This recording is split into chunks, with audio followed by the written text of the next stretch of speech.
चला तर मग आपण आज रात्रीच्या जेवणामध्ये काय बनवणार आहोत ते बघणार आहोत. तर इथे मी छान आणि अगदी सोप्या पद्धतीने मसाले भात बनवणार आहे. त्यासाठी मला ज्या ज्या भाज्या फ्रीजमध्ये उपलब्ध होत्या त्याच्यामध्येच मी बनवणार आहे. त्यामुळेच आजच्या जेवणामध्ये मसाले भात आहे.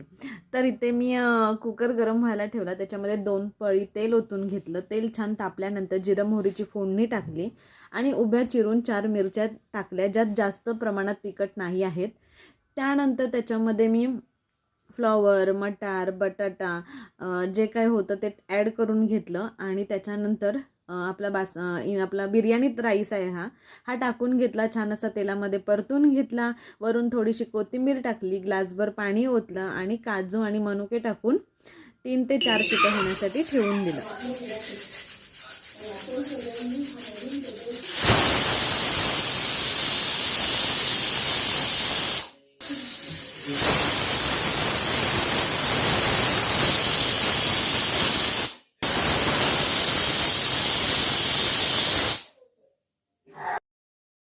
तर इथे कुकरच्या 3 ते 4 शिट्यासुद्धा झाल्या होत्या. 5 ते 10 मिनटं मी तसाच कुकर ठेवला आणि त्याच्यानंतर ओपन करून बघितला तर भात छान सरसरीत झाला होता.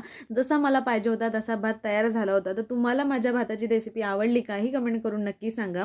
आणि आजच्या जेवणामध्ये पापड, लोणचं आणि मसाले भात एवढंच होतं. तुम्ही आज जेवणामध्ये काय जेवलात हे कमेंट करून नक्की सांगा. Thanks for watching. भेटूया नवीन व्हिडिओमध्ये. मस्त खा आणि स्वस्त राहा.